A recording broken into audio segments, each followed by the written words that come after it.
Hello! Hi అండి అందరికి. ఈరోజు మన వీడియోలో చాలా యూజ్‌ఫుల్ అయ్యే టాపిక్ అయితే మీతో షేర్ చేసుకోబోతున్నాను. ఫస్ట్ టైం ఛానల్‌ని చూస్తున్నట్టయితే సబ్స్క్రైబ్ చేసుకోండి. అలాగే ఈరోజు టాపిక్ ఏంటి అంటే మీషోలో ఆర్‌టిఓ అండ్ రిటర్న్ ప్రాబ్లమ్స్ అనేవి కామన్‌గా అందరికీ వస్తూ ఉంటాయి. ఎక్కువ రిటర్న్స్ వస్తున్నాయని చాలా రీసెల్లర్స్ అండ్ కస్టమర్స్ నాకైతే మెసేజ్ చేశారనమాట. సో వాటన్నిటికి కూడాను ఈరోజు ఒక సొల్యూషన్ అండ్ ఎలా రిడ్యూస్ చేసుకోవాలని చెప్పేసి ఈరోజైతే ఈ వీడియోలో నేను చెప్పబోతున్నాను. వీడియో అయితే లాస్ట్ వరకు చూడండి. చూస్తేనే మీకు అర్థమవుతుంది. స్కిప్ చేస్తారు. మళ్ళీ మీషోలో ఏదైనా ప్రాబ్లమ్ వచ్చింది రీసెల్లింగ్‌లో అన్నప్పుడు మళ్ళీ మెసేజ్ చేసి అడుగుతారు. అలా చేయకుండా మీరు వీడియో ఫుల్‌గా చూస్తేనే మీకు అర్థమవుతుంది. సో, ఈరోజు వీడియోలో అసలు మీషోలో మనకి ఎందుకు ఆర్‌టిఓ రిటర్న్స్ అనేవి వస్తాయి? ఏంటి అని చెప్పేసి చెప్తున్నాను. ఎప్పుడైనా సరే మనం ప్రొడక్ట్ కేటగిరీ అనేది కరెక్ట్‌గా సెలెక్ట్ చేసుకోవాలి.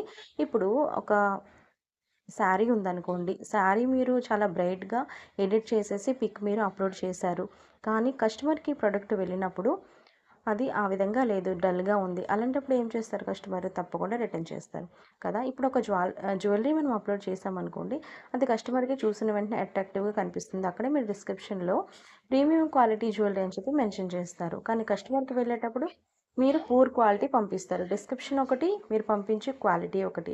అలాంటప్పుడు తప్పకుండా రిటర్న్స్ అనేవి వస్తాయి. ఇప్పుడు ఎవరి మిస్టేక్ అండి ఇది? రీసెల్లింగ్ చేసే వాళ్ళ మిస్టేకే. సెల్లర్స్ మిస్టేకే. కాబట్టి అలాంటి మిస్టేక్స్ అయితే అస్సలు చేయకండి. కేటగిరీ కూడా కరెక్ట్‌గా సెలెక్ట్ చేసుకోండి. ఓకేనా? జ్యువెల్లరీ ప్రీమియం క్వాలిటీ అన్నప్పుడు ప్రీమియం క్వాలిటీ ఉన్న జ్యువెల్లరీ పంపించడానికి ట్రై చేయండి. ఓకేనా? అలాగే ఎప్పుడైనా సరే మనకు ఆర్డర్స్ వచ్చినప్పుడు మనం ఆర్డర్స్ అనేవి వెంటనే మనం యాక్సెప్ట్ చేసుకోవాలి. యాక్సెప్ట్ చేయకుండా మనం ఆర్డర్ వచ్చిన 3, 4 డేస్‌కి మనం ఆర్డర్ యాక్సెప్ట్ చేసినట్టయితే కస్టమర్ ఆర్డర్ చేసి 3 డేస్ అవుతుంది. మనం ఆర్డర్ యాక్సెప్ట్ చేస్తాం 1 డే అవుతుంది. షిప్పింగ్ అనేది నెక్స్ట్ 2 డేస్‌లో అవుతుంది. పికప్ చేసుకుంటారు.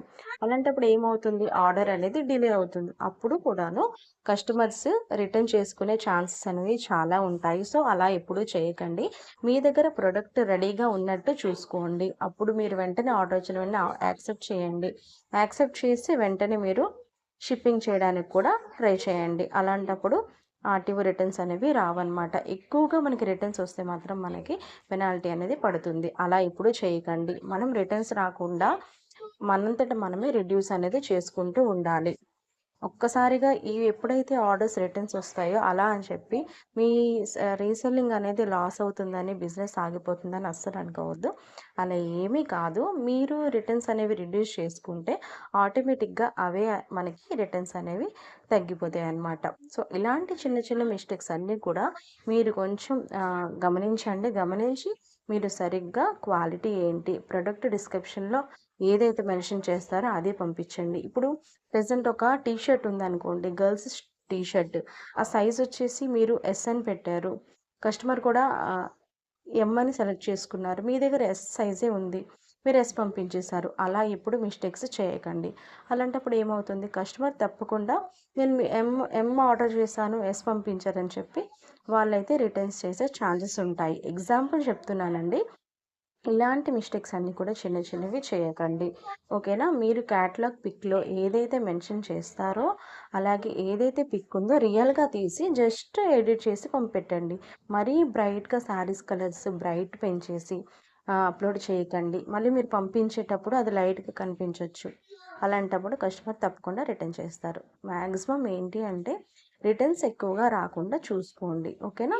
మీరు కొన్ని కొన్ని మిస్టేక్స్ మీరు చేసినప్పుడు మీకు తెలుస్తుంది కదా! అలాంటప్పుడు అవన్నీ కొంచెం మనం తగ్గించి ఆ రిటర్న్స్ రాకుండా చూస్తున్నట్టయితే మనకి రిటర్న్స్ అనేవి రిడ్యూస్ అయిపోతాయి.